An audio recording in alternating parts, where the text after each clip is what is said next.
4:50 p.m.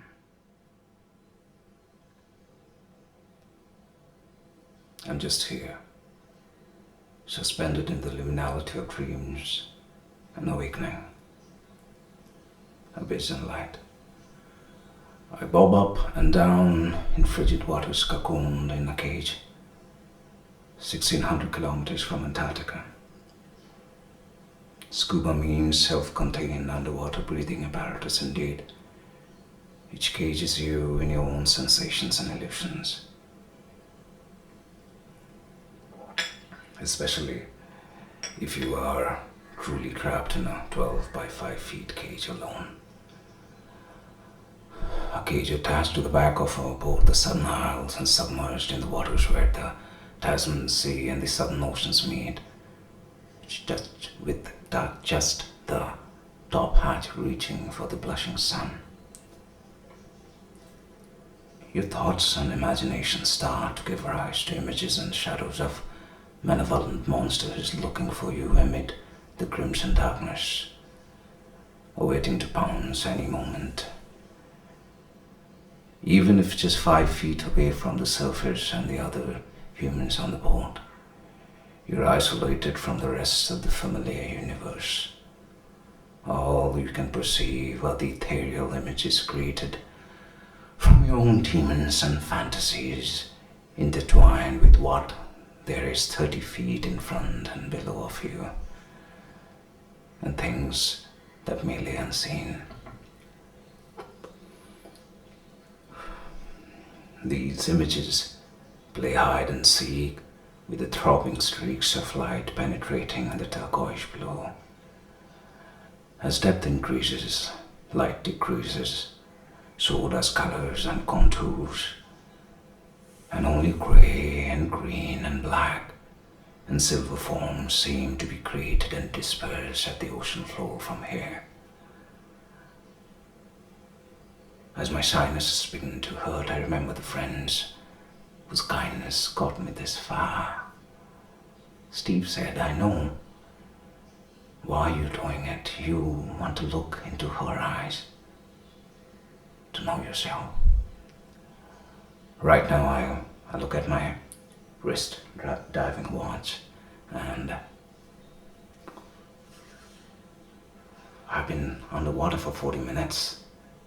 11.3 degrees Celsius, water just standing and waiting. My 5mm neoprene suit is no longer keeping me warm. Like shards of glass, the drops capture my newfound air pockets every once in a while. I cleared the water out of my mask with force airs from my nose and bite on hard with my regulator. I feel the sharp edge of aluminium through my suit. Crouch down to get my balance and control my buoyancy with my breath. She has been spotted in this region by fishermen, but we have not seen her. I look up to the ocean surface, a decomposing tuna head tied to a rope, shivering with waves, hoping to entice her. I see some trumpeters and wrasse fish nibbling on it and flippers of an albatross who's trying to go at it too. Suddenly the rest disappear. There's no thing living now in front of me. I'm left with the sound of my intermittent bubble, my weight belt banging on the back of the cage and rhythmic drum. Bum, bum, and the crackling and twisting of nuts and bolts fighting with the currents, trying to keep the cage attached to the boat. The absence of her frightens me.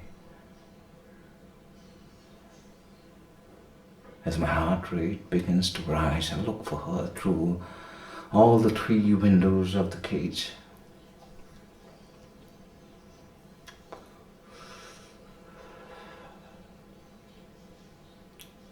Behind me I can see the large propeller and the moss dancing on the hull of the boat. I look below the surface. Suddenly, the ocean floor seems to be darker for a moment. Then again, there is nothing. I wait.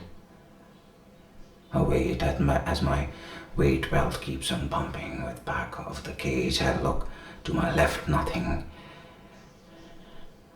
I know my time is almost up as today there is a storm forecast, when suddenly through my peripheral vision I feel someone is watching me. I turn and see a pair of deep blue eyes, larger than tennis balls, looking back at me.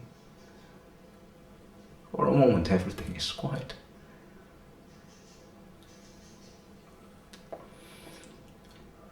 No bubbles, no rattling of the cage, as if my heart has stopped. As the wave, two silent beings look at each other as a 18-foot great white shark, and Carcarius passes 8 inches in front of my cage. We are connected. With the movement of the wave, her eyes focused at me, but I do not know what she is thinking. I can see the small pores in her snout. Her fine teeth doesn't show as much now. She moves ever so gently and effortlessly, owning and releasing the shadows which hides her at her own will. I bang on the cage to attract her attention. She turns back and comes towards me, and now is suspended in front of me. Our eyes lock, and the sensation comes flooding back. My entire body starts giving in. She slowly touches the cage, and the cage trembles. I felt smaller sharks rattle our entire port with one bump. So her approach is indeed gentle.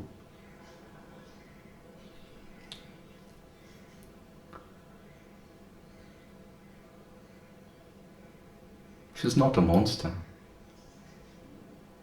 She's energy incarnated. She's nothing. She has nothing to prove, and this is her way of interacting with and understanding her environment. And invariably she communicates with me through her body, not sure if it's intentional or not. What is certain that she is inquisitive about me as I am about her, be it for different reasons. She knows I'm here. Her senses tells me there's a beating heart, but maybe in a metal exoskeleton. Unlike most sharks, she does not bite the cage. Maybe she had experienced it with human cage diving before she realized that she can't get to this heart, or she realized the cage or me or both are not something that she would like to taste. Maybe it is the fact that, unlike what most people think, white sharks are quite picky eaters. They're not mindless eating machines. Or she knows I'm watching her and she does not have the element of surprise which white sharks are known to rely on while hunting. Or maybe she's not hungry, or it is none of the above, and we have no idea what culmination of factors there are. As she grazes against the cage, I can see an intense, dark, never-ending abyss in her mouth, and her mythical white triangulated serrated teeth jewels the entrance. Transfixed, I look at each inch of her body pass through before of me and below the cage. This cage, this close, I truly realize how big 18-foot is, as a blank blue canvas does not have any point of reference.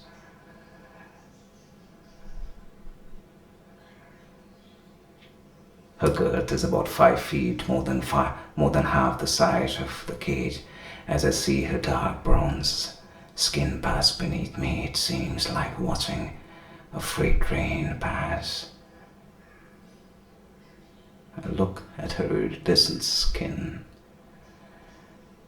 made out of millions of small teeth, as she glimmers in the sparkles of the light reflected from my metal cage. Her body carved out of bold and broad brush strokes for her cone-shaped snout to her 4 feet dorsal fin and never-ending tails. She appears to be molded out of porcelain but forged out of steel. Each fiber of muscles contracting and relaxing visibly through her skin. There is no lack of perfection. A design crafted over 1,000,000 years, only intense reality. A reality which does not even allow suspension of disbelief for this poor Indian anthropologist, as he reminds himself, this is not a dream, this is not a dream. Take it all in. Don't think, just take it all in.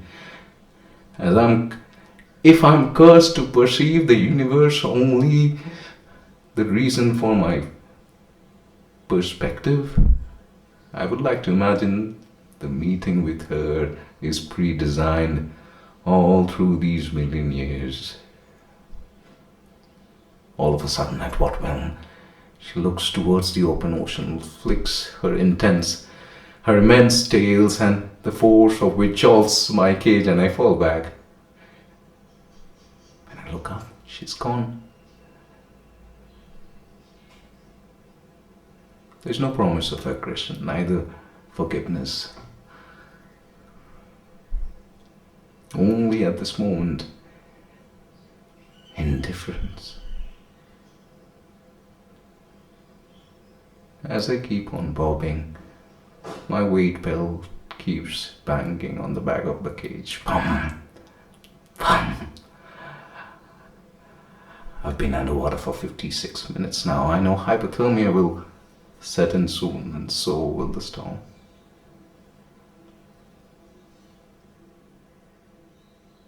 I have to go.